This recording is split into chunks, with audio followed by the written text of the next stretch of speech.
બોટાદમાં યુવાનની હત્યાના આરોપીઓ ઝડપાઈ ગયા છે તો સમાચાર પ્રકાશ પામ્યા છે। બોટાદથી ખાખુઈ ગામે યુવાનની હત્યાના આરોપીઓ ઝડપાયા હતા। ચારે આરોપીઓની પોલીસે ધરપકડ કરી છે।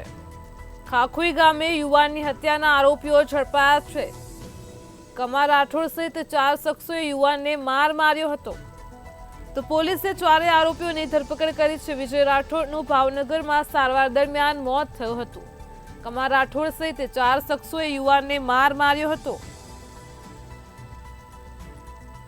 તો બોટાદના ખાખુઈ ગામે યુવાનની હત્યાના આરોપીઓ ઝડપાયા છે।